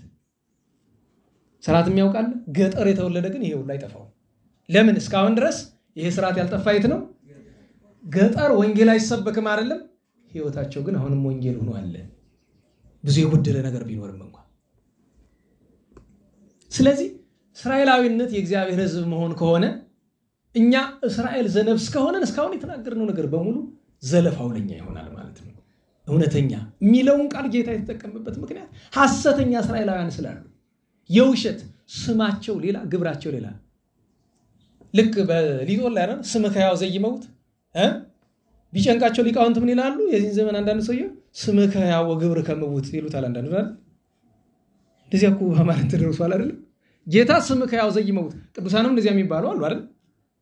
ስማቸው ሕያው ነው የማይሞት ግን ስምከ ሕያው ወግብርከ ምውት ብሎ እስከ ማለት ደርሰዋል። እኛ ስማችን ክርስቲያን ግብራችን የእነንትና ስማችን ክርስቶሳውያን ግብራችን የእነንትና ሆኗል።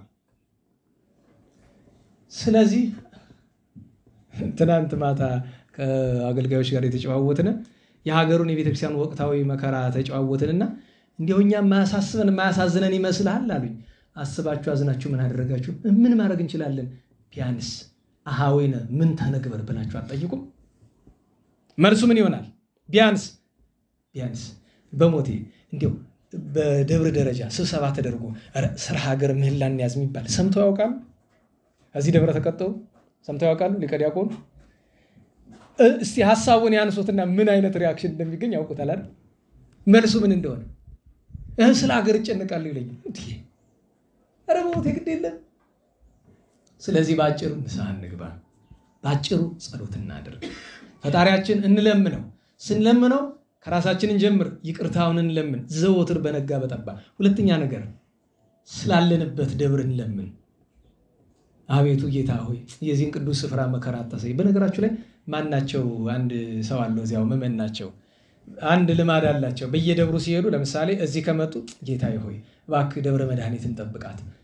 ጸሎታችሁ መካከል ጊዜ አለ። በአታ ከሄዱ እባክህ ደብረ ኃይልን፣ ሚካኤል ከሄዱ እባክህ ደብረ ሰላምን፣ እንደዚህ እያሉ ቂርቆስ ከሄዱ እባክህ ደብረ መንክራትን እያሉ። ይህ እኮ አንድ ባህል ነው። የትም ለምሳሌ ቅዱስ ቂርቆስ አይደል ዛሬ ቅዱስ ቂርቆስ ሄዶ ሲጸልይ ምንድነው አንድ ጸሎት?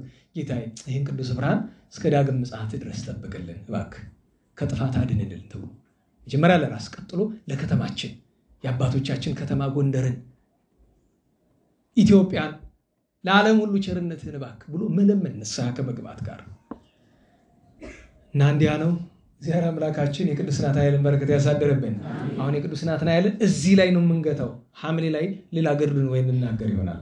እስካሁን ድረስ የተናገርነው ገና ገድል ሳይጀምር በክርስትና ጎዳና ሳይጀምር የተመሰገነውን ምስጋናን የያዝነ። ከዚህ በኋላ ያለው ደግሞ ወደፊት ይመጣል። ቅዱስ ናትናኤል ጌታችን ተከትሎ ከ12ቱ አንዱ ሆኖ መንፈስ ቅዱስን ተቀብሎ ሀገረ ስብከቱ መጀመሪያ ሰማርያ ነበረ። ከዚያ በኋላ ሌሎች ሀገረ ስብከቶች ነበሩ ሲያገለግል ኖሮ።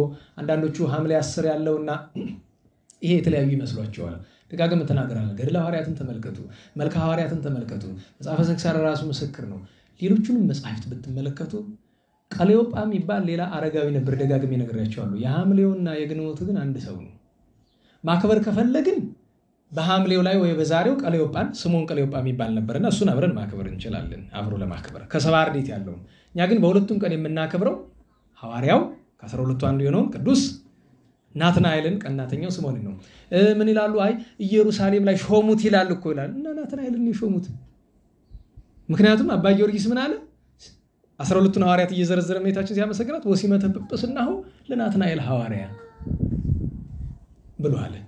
ገድለ ሐዋርያትን ብትመለከቱ ናትናኤልን በኢየሩሳሌም ላይ ሾሙት። ጌታችን ወርዶ ይላል ናትናኤልን ሲያናግር 12ቱን ሲያናግራቸው ሀገረ ስብከት ሲካፈሉ ጌታ ወረደና ናትናኤል ሆይ ወዳጄ ያዕቆብ ከተሰዋ በኋላ በኢየሩሳሌም ጵጵስና ትሾማለህ ብሎታል።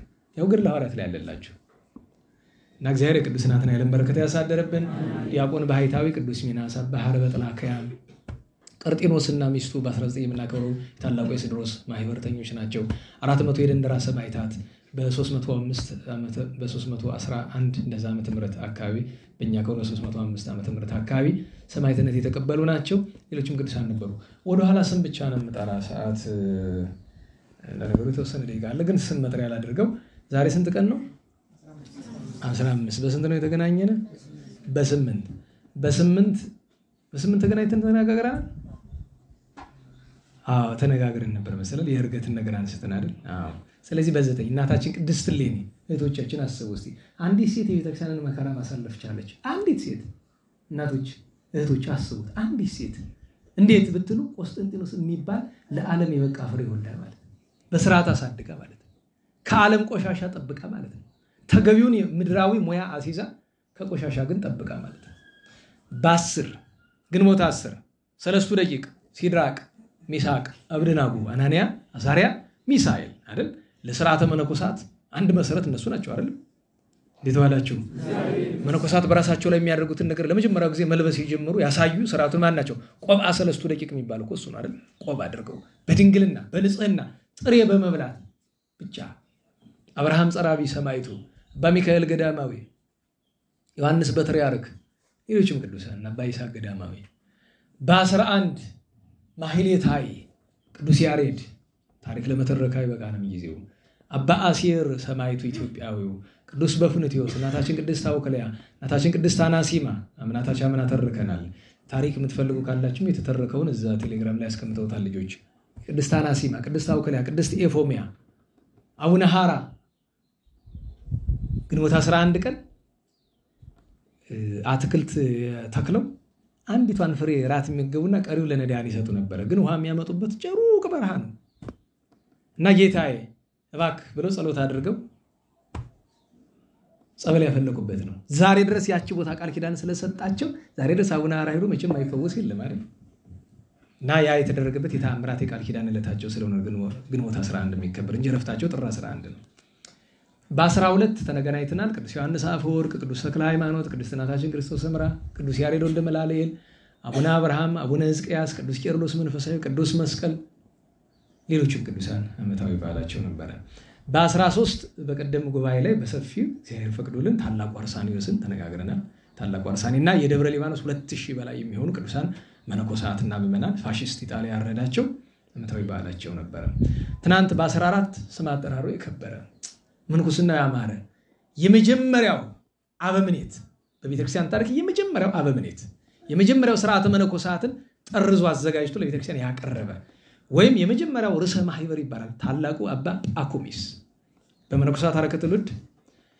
ሶስተኛ ነው እንጦንስ መቃርስ ጳኩሚስ ይባላል በልማድ ሊያስኬድ ይችላል በረድኤት ደረጃ ግን በቆብ በመስጠት ከሆነ እንጦንስ ጳላሞን ጳኩሚስ ይባላል አባ ጳላሞን ያመነኮሰው ታላቁ ጳላሞን ፈላሲ ጳላሞን ወይም አብይ ጳላሞን ያመነኮሰውና የቅዱስ ሰው ለ40 ዓመት ኖሯል ከዚህ እኔ አባ ጳኩሚስን በሶስት ነገር ማስታወስ እንችላለን ደህና ዋላችሁ በሶስት ነገር እናስታውሰው አንደኛውን ቅድም ነገርኳችሁ አይደለም ያው ደግ መጽሐፍ በጀመረበት ይጨርሳል ይባላል መብራቱም እንግዲህ ልብስታቸው መዳንያለ አይ ይሄ ግድብ እንደው ቶሎ እንዳያልቅ እመኛለሁ ያለቀ ቀንም መብራት አይኖርም በየጊዜው እየከፋ ነው ይሄዳል እኔ ባቀል ባለፈው ተናግሬያለሁ መንገዱ በሙሉ ፀሐይ ነው አይደለም እኛ ግን ጨለማ እኔ ግራ ነው የሚገባኝ አይደል ልክ እርቦት ይያለ ወደ አፉትቶ ወደ ኪሱ ምግቡን ወጥ እንጀራ እያጠቀሰ እንደሚከተሰው ማለት እኮ ነው መንገዱን ሰው የሌለበትን ሜዳ ያበሩታል ምክንያቱም ያስቸኳይ ጊዜ ስላለ ማንንም አይንቀሳቀስም ምን ያደርጋል መንገዱ መብራት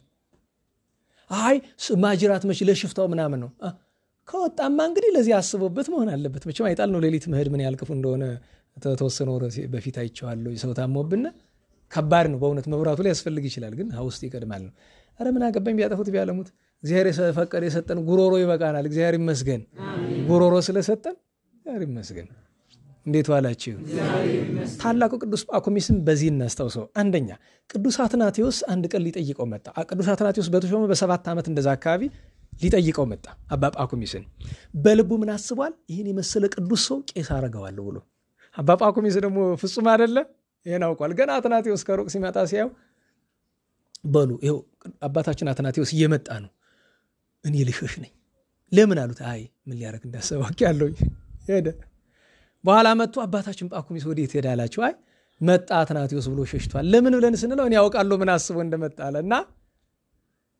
አባባለው ከርቀታ ቤት ለዘላለም የማይናወጽ ፍጹም የክርስትና መሰረትን ማለትም ሥርዓተ መንኩስና የመሰረትክ ነህና አንተ ብፁዕ ነህ ብሎት አመስግኖት ተመልሷል ለበዚህ ምክንያት አባቶቻችን ምን መነኮሳት ከሹመት ይሽሹ ብለዋል ቅስና እንዳይሾሙ ራሱ ሥርዓት ተሰርቷል መነኮሳት ዛሬ ደግሞ ይንስላችሁ ሄዶ ይሄ መነኮስ ቄሳለ ምናምን እንድትሉ አይደለም እኔ ድሮ ነው የምናገር የአባቶቻችን ሥርዓት ነው እንግዲህ አይጣል ነው አንዲቱ መታ ምን አለች እንደናንተ አንዲት ሞኝ ጅላንፎ መመንኮስ ፈልጌ ነበር ግን ገዳም መሄድ አለብኝ የግድ ናች እኔ እንዴት ያለ ጥያቄ ነው ማግባት ፈልጌ ነበር ግን ከእናት አባቴ ቤት መውጣት አለብኝ የግድ አባትሽ ነው እንዳግብተሽ የምትኖሩ በቤት መውጣት አልፈልግም እንዴት ያለ ነገር ነው? ከተማ መኖር ነው የምፈልግ እንደ ንግዱ እንደ ሸቀጡ። አሁን እዛ አይታችኋል አልችልላቸው እያለ ድንኳን ሁሉ ጥሎ አይደል አባጃሌዎች። አሁን ደግሞ ሸቀሉ ገንዘቡ ገቢው በጣም ጥሩ ነው። ወደ አዘዙ አካባቢ ደግሞ ተጀምሯል አሉ ማመንኮስ። ትጥላለህ፣ ታስከፍለዋለህ።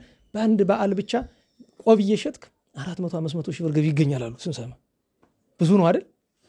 ያስመኛል አይደል? እዚህ ማብዬ ጊዜ እንጥራው እንዴ ሰው ይሄ ለገንዘቡ ነው። እናንተን ይሰብሰብ አድርገን አይጣልክፉ ላይ ያናግሩኝ እኮ ነው። መድኃኔዓለም ይማረን። ይህንን የሚነቅፍ ታያላችሁ። ከተማ ላይ መመንኮስ የሌለበት ሰው ይህን ስራ ሲያደርግ መንኳሹም የማይገባው ለምንድን ነው የማይገባው? መቼ አመክሮ ተሰጥቶት ነው? መመንኮስ መቻል አለመቻሉ በምን ታውቀው ነው? መቼ ተፈትኖ ነው? የሚመነኩሱትም 100% ነው ብላችሁ መመንኮስ የማይገባቸው የሚያመነኩሱትም እንኳን ለማመንኮስ መነኩሴ ለመሆን የማይገባቸው። አይዞ እንግዲህ ቻለው አድገት መነኩስ እንቅልፉ ነው በነገራችሁ ላይ እየሰማኝ አይደለም። ቻለው ምን ታረጋዋለህ አንተ? የለመድክ መብላት መተኛት መጫወት ነው። የጻል ስራ እንደዛ አይደል? እንደዚህ ያስቀናል። የምታደል እንደፈለጉ ጮኸው የፈለጉትን ያገኛሉ፣ ይበላሉ፣ ይጠጣሉ፣ ይጫወታሉ፣ ይተኛሉ። ዘላለም ሕፃን መሆን እኮ የመንግስተ ሰማያት ነው። እና አባታችን አባ ጳኩሚስ እንዲህ ከስልጣን ሸሸ። አንድ ማስታወሻ። ሁለተኛ ማስታወሻ፣ አንዲት ሴት ወደሱ ትመጣለች። ታማ አካሏ በሙሉ ዝልጉስ ሆኗል። ሲያት አጋንንት ከራስ ፀጉር እስከ እግር ጥፍሯ ወረዋታል። ማስለቀቅ እየቻለ ምን አለ? አጋንንትን አዛቸዋለሁ በጌታ በኢየሱስ ክርስቶስም ከሷ ልቀቁና ወደ እኔ ነው አላቸው። እሷ ዳነች፣ ፈጣሪዋን እያመሰገነች ሄደች። አሰቃዩት እሱ ግን በጾም በጸሎት ያማስናቸው ገባ። እንደ ግርፊያ ማለት ነው። ስቅይት አሉ። ኋላ አለቃቸው እሱ ላይ ሆኖ እኮ ነው ሰፍረውበት። አለቃቸው ኧረ እንሂድ ሲባባሉ ሰማቸው። ቆዩ እንጂ ሰው ከወዳጁ ቤት በልቶ ጠጥቶ ተስተናግዶ ሰንብቶ ነው የሚሄድ እኮ ብሎ አላቸው። ከገነት ካስወጣ ነው ከአዳም በቀር እንዲህ ያለ አረበኛ ፍጥረት ገጥሞን አያውቅም ብሎ ትተውት ይለዋል። የአዳምንም ክብር መናገራቸው የጠላት ምስክርነት አንዳንድ ጊዜ ጥሩ ነው። አዳምን ምን ያህል እንደሚፈሩት አጋንንት አያችሁ? አዎ ኃይለኛ ነው የነበረ። ቀን ጥሎት ነው አይምሰልህ። ቀን አይጣላችሁ መድኃኒዓለም። በነገራችሁ ላይ ክፉ አትሁኑ በሰው ላይ። ቀን የሚጥላችሁ ደግሞ ከምትጠሉት ሰው እጅ ነው የሚጥላችሁ። ይገጥመናል ብዙ ጊዜ። ደግሞ ስትጸልዩ የቅዱስ ዳዊት መዝሙር እንዳትረሷት። አድነን እግዚኦን ብሲኩኝ ከክፉ ሰው አድነኝም ጥሩ ነው። እንዲሁ ከሚጠላችሁ ሰው እጅ እንዳይጥላችሁ ብዬ ነው። እናንተ ከምትጠሉት እሱ ከሚወዳችሁ ቢሆን ግን ችግር የለው፣ ይሻላል። ሶስተኛው የአባታችን ጳኩሚስ መገለጫ ሲሰግድ ምንጊዜም ቢሆን ወዙ ተንጠፍጥፎ መሬቱን አርሶት ጭቃ እስከሚሆን ድረስ ነው የሚሰግድ። እንዲህ ሲያደርግ አንድ ቀን ጌታችን ተገልጦ ምነው ወዳጅ ድካም በዛ አለው። ጌታዬ አንተን አገኝ ብዬ አለው። እቺ ቀላል ትመስላለች አይደል? በሚቀጥለው ቀን ሲነጋ ጌታችን መስቀል ተሸክሞ ተመለከተው። ጌታዬ ምነው መስቀል ተሸክመህ ታዳግመኝ አለው። አንተን አድን ብዬ አለው። አይ በቃሌ በድዬሃለሁ ጌታዬ፣ ለካ አይባልም እንደዚያ፣ ፈጣሪ ይቅር በለኝ ብሏል። መንገድ ሲሄድ ታውቃላችሁ ወደ 40 ገዳም በስሩ ነበረ እሱ የሚያስተዳድራቸውና መንገድ ላይ ሲሄድ መደበኛውን መንገድ አይከተልም። ሰው ያለረገጠው ነው የሚሄድ። ለምን? እንቅፋትና ሾህ እንዲመታው እና አንዱ ገዳም ሲደርስ እግሩ ደምቶ ተላልጦ ነው የሚደርስ። መደበኛውን መንገድ አይጠቀምም። የቅዱሳንን ገድል ለመረዳት ገና ብዙ ስለሚቀረን እግዚአብሔር በረከቱን ያሳድርብን። ስሙን ሳልጠራ እንዳላልፍየው ታላቁ ሰማዕት አባ ሲማኩ ዘሀገረ ፈርማ አቡነ ያሳይ የመንዳባው ዓመታዊ ልደት በዓላቸው ነው። መንዳባ መድኃኔዓለም እዚህ ጣና እና ቅዱስ አባታችን መርዓዊ ገብረ ክርስቶስ ሙሽርነቱን ንቆ ሸሽቶ መንኖ የሄደበት ዓመታዊ በዓሉ ትናንት ነው የነበረ እና ገብረ ክርስቶስ መርዓዊ ትናንት ዓመታዊ በዓሉ ነበረ። ተአምረ ማርያም ያ በተነበበ እያልኩ የተመኘው ነበረ። ትናንት የመርዓዊ ገብረ ክርስቶስ ዓመታዊ በዓሉ ሁለት አይደለ? ጥቅምትና ትናንት ነው በዓሉ። ነገ 16 ነው የእመቤታችን የኪዳኗ ወርሃዊ መታሰቢያ በዓሉ ነው። ዮሐንስ ወልደ ነጎድጓድ፣ ኢያሱ ሲራክ፣ እናታችን ቅድስት አስበ ሚካኤል በመካከለኛው ዘመን ሰማዕትነት የተቀበለች ናት። እናተ ከዚህ ገዳም አቡነ ሐዋርያ ክርስቶስ አላሩ ያ በጣም በልማት ከፍ ያለው ገዳም ያይዛ ገዳም አባት አቡነ ሐዋርያ ክርስቶስ ዓመታዊ በዓላቸው ነው። በ17 ታላቁ ሊቅ ቅዱስ ኤጲፋኒዮስ፣ እነ ኢላሪዮስ፣ እነ ፊላታዎስ፣ እነ መክስሚያን፣ እነ ሉኪያኖስን ጨምሮ በ18 ተዝካረ ረድኤተ መንፈስ ቅዱስ ነው። ጥንተ በዓለ መንፈስ ቅዱስ ነው። አባ ገአርጊ ዓመታዊ በዓሉ ነው። በ19 ስም አጠራሩ የከበረ ጽድቁ፣ ትሩፋቱ፣ ደግነቱ ያማረ የጎንደር አባታችን አብዬ እግዚ ናቸው። እናንተ ዕዳ ፈርታችሁ ያ ይበዛብናል ብላችሁ ድግስ ያዙ ስትባሉ ዋዜማውን መረጣችሁ አይደል? እንዲያው ግፍ አይልም እናንተ ዋዜማ ስጋ በልታችሁ በማግስቱ ክክ። ኋላ ግን እግዚአብሔር መድኃኔዓለም ይችላል አይደል? አንድ ሰው መጣና እኔ እችላለሁ ደግሞ የዕለቱን አለ አይደል? ተካከለ አይደል? እና ወጭ ቢያንሳችሁ ወይ ጨምሩልን ማለት ነው እንጂ እንዴት ብሎ ነው የተገላቢጡ? እናንተን ለመንቀፍ አይደለም፣ ግን በማግስቱ ክክ ነው የሚደረግ ስትባሉ አሃ እንዴት ብሎ መቼም የኛ ሀገር ሰው ለስጋ ሟች ነው አይደለም? ታዲያ በባለ ሃምሳ ያልተበላ ስጋ ነው የሚላችሁ አይደል? በቃ አሁን ግን ተገኝቷል፣ ግድ የለም። አቡነ አብየ ጊዜ ዋዜማውም ዕለቱንም እግዚአብሔር መድኃኔዓለም የተባረከ ያደርግልን። የጻድቁን ትሩፋት የምናይበት ታምራቸውን የሚገልጡበት ያደርግልን። እንዲሆን መቼስ ጻድቁን የሚሻቸው ብዙ ሰው ስለማላይ ምንሻበት ቀን እንዲሆን እኔ እመኛለሁኝ። በእውነቱ የጻድቁን ክብር አልተረዳንም። ያዘንኩበት ምክንያት መሰላችሁ? የኪዳነ ምሕረት የመርቆሬዎስ ጾም ነው። ሁልጊዜ የኪዳነ ምሕረት ስጋ ይታረዳልና ለማበላለጥ ከሆነ መቼም እመቤታችንና ጻድቃን ሰማዕታት የምናወዳድረን አይደለም። ግን ጠየኳቸው ለምንድን ነው ስጋ የሚታረድ የዛን ቀን ብዬ ስላቸው እንግዲህ ገቢው ብዙ ነዋ። የአቡነ አብየ ጊዜ ብዙ ገቢ ስለሌለው አይመጣጠንልንም ስጋ ለማዘጋጀት ቃል በቃል ነው ያሉኝ። ሂሳብ ነው ነገሩ። ተመኝቻ ቃለሁ ታውቃላችሁ። ውጭ ካሉ ሰዎች አስተባብሬ አንድ ጊዜ አቡነ አብየ ጊዜ ቀን 1 ሚሊዮን ብር ነው በታሪኩ ደብሮ አይቶት የማያውቀውን አስገብቶ እንዲህ ነው እንዲህ ብሎ እንደው ጻድቁን ያከብሩ እንደሆነ ብዬ ግን ደግሞ እንዲህ አላደረግም። እንደው 1 ሚሊዮን ብር ባገኝ በጻድቁ ስም ደሃ በላለሁ እንጂ ለምን ብዬ በገንዘብ ነው የሚያከብራቸው። አለመታደል ነው። ጻድቁን ያላከበሩ ሰዎች በሙሉ ከደብሩ ተነቅለው ጠፍተዋል። አንዳንዱ መናፍቅ ሆኗል፣ አንዳንዱ አብዷል። አውቃቸዋለሁ ጻድቁን ሲንቁ የነበሩ። እግዚአብሔር ለጻድቁ ክብር ያድርሰን። ታላቁ የስድሮስ ዓመታዊ በዓሉ ነው። ታላቁ ቅዱስ የስድሮስ ሰማዕቱ ጻድቁ ቅዱስ ይምርሃነ ክርስቶስ የኢትዮጵያ ንጉሥ ዓመታዊ የልደት በዓሉ ነው። እንደዚሁም አባታችን አቡነ ዮሴፍ ብርሃነ ዓለም የዓለም ሁሉ ብርሃን የተባሉ ኢትዮጵያዊ ጻድቅ ናቸው። የወለቃው የሐይቁ አቡነ ብስጣውሮስ ጻድቁ እነዚህ ሁሉ ዓመታዊ የእረፍት በዓላቸው ይከበርላቸዋል።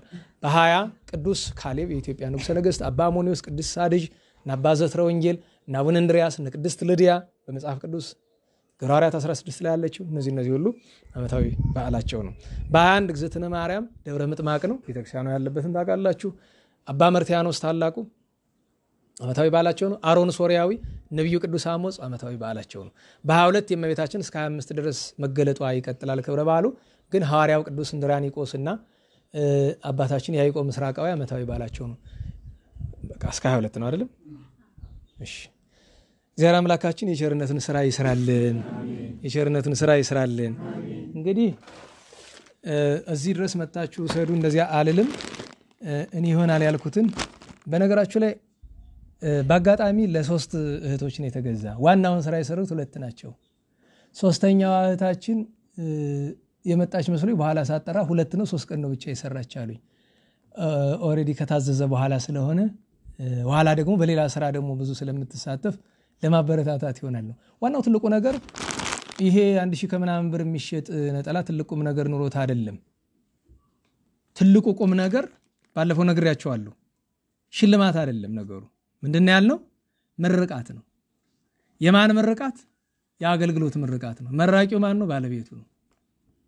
እኔ እንግዲህ በአይምሮ የመጣውን ነገር መልካም እስከሆነ ድረስ ለማድረግ እሞክራለሁኝና ዋናው ትልቁ ነገር ግን እዚሁ ላይ በአደባባይ ከመረኳችሁ ዘንድ በአደባባይ እዚሁ ነግራችኋለሁ። ለብቻችሁ ነግሬያችሁ ነበረ። እናንተ ሁለታችሁ አታምሹ፣ በጊዜ ሂዱ። በአገልግሎትም ሰበብ አታምሹ ብያለሁ። እንዳላያችሁ ሁለተኛ እንድበሳጭ አታድርጉ። ለምን እዚህ ክፉ እናገራለሁ። ስለዚህ ምስጋና ብቻ ተናግሬ ማለፍ እንዳይመስላችሁ። አገልግሎታችሁ ጥሩ ነው። ነገር ግን ሌሎቻችሁም ብትሆኑ በሰዓት ነው። አንተ አይደለ እያስተማርክ የምታስመሽን አይመስለኝም። እኔ 12 ተኩል ነው በጣም ቢበዛ ማለት ነው። እሱም ሆኖ እንኳን ከዚህም አስቀድሜ መጨረስ እንዳለብኝ ይሰማኛል። ስለዚህ በኋላ ጉባኤውን ስንጨርስ መታችሁ እንድትወስዱ እናሳስባለን። መሰረታዊው ነገር ተክሊል የሚደረግበት ምክንያት ዛሬ መጫወቻ እንደሆነው አይደለም። ዛሬ ለዕለት ድንግልናህን ጠብቀ ይህንን አክሊል ሰጥተናል፣ ይህንን ካባ አድርገንላል። ድንግልናህን ስለጠበቅ የነፍስ ድንግልናህን ጠብቀ ለዘላለም ብትኖር ደግሞ እግዚአብሔር በሰማያት ምንድነው የሚለው? ህየሃሎ አክሊል ንጹህ ወአልባስ ብሩህ። ንጹህ የሆነ አክሊል የሚያበራ ልብስ በሰማይ አለ። ምንድነው የሚለው? ዘኢተኬኖ እደጓ ለማያው። ይሄ ሸማኔ የሰራው ተርታ ነገር ነው። ሰማያዊ ልብስ፣ ሰማያዊ አክሊል፣ ሰማያዊ ክብር ማግኘት እንደሚቻል መገለጫ ነው። ለሁላችንም ያን ትምህርት ለመስጠት ነው። ስለዚህ በአገልግሎት እንበርታ ለማለት ነው። በነገራችሁ ላይ የሰራችሁት ስራ በጣም ትልቅ ነገር ነው አይደለም፣ ምክንያት ፈልጌ ነው።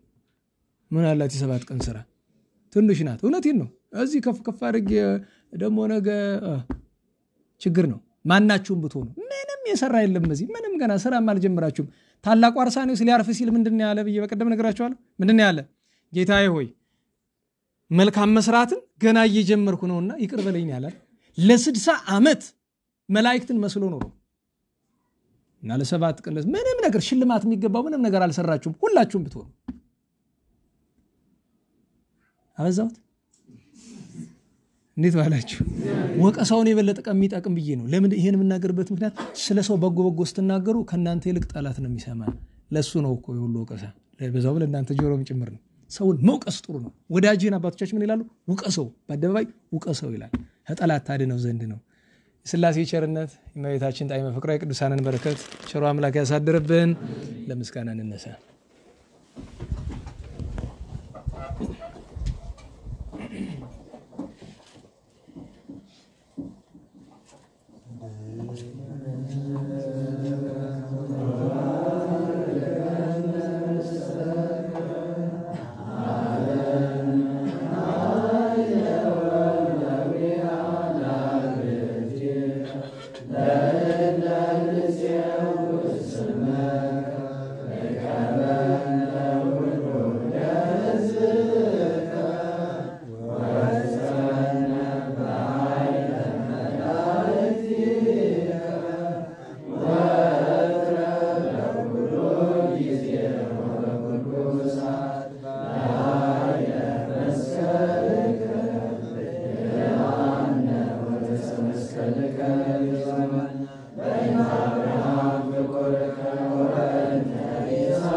ለአባቶቻችን ቃለ ሕይወት ያሰማልን።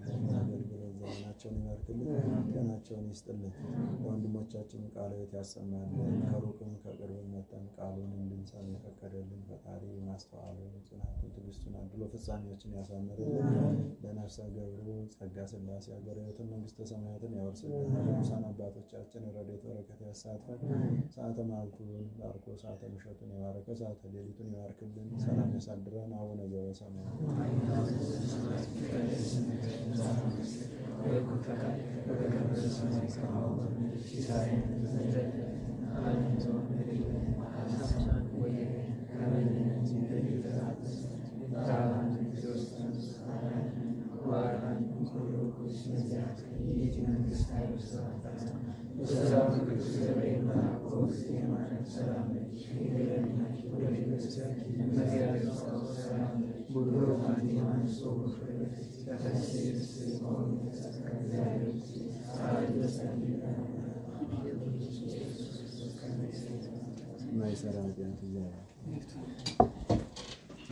እግዚአብሔር ይስጥልን። ኧረ እግዚአብሔር ይስጥልን። ቃለ ሕይወት ያሰማልን። ተስፋውን መንግስቱን ርስቱን ያውርስልን። እሺ በአጭር ደቂቃ አጭር መልእክት አለ። ሁሌም በየዓመቱ እንደሚደረገው በበዓለ ሃምሳ የሚደረገው ግብረ ሰላም ሰኞ 10 ሰዓት ላይ ስለሆነ ሁላችሁም አገልጋይ ሆናችሁ እዚህ ያላችሁ ሁሉም ለስራ ትፈልጋላችሁ። እሁድ 6 ሰዓት ነው ስራ የሚጀምረው።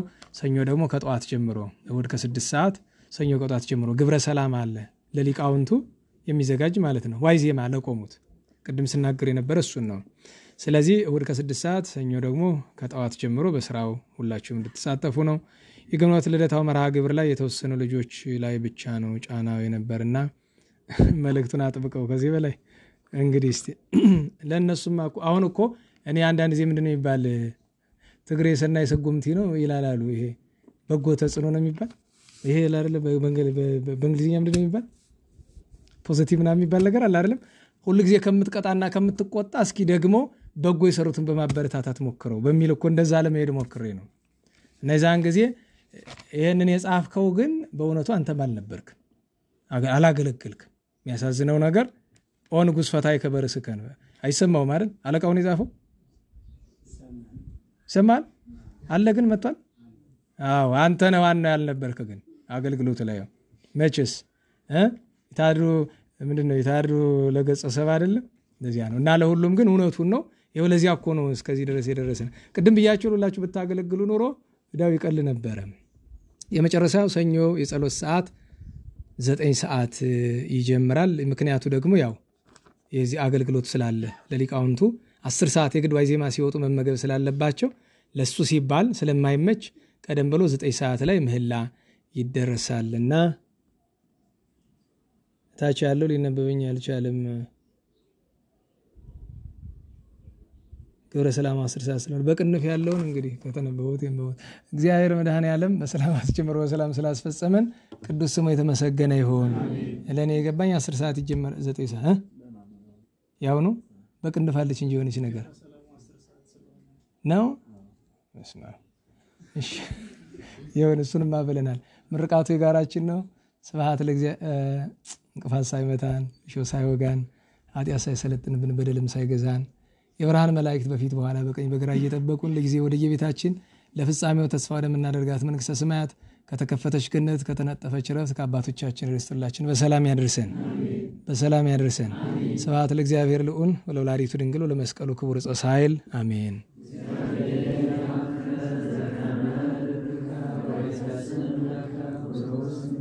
አሜን። በሰላም ያሳድረን። እህቶቻችን ወደዚህ ነው።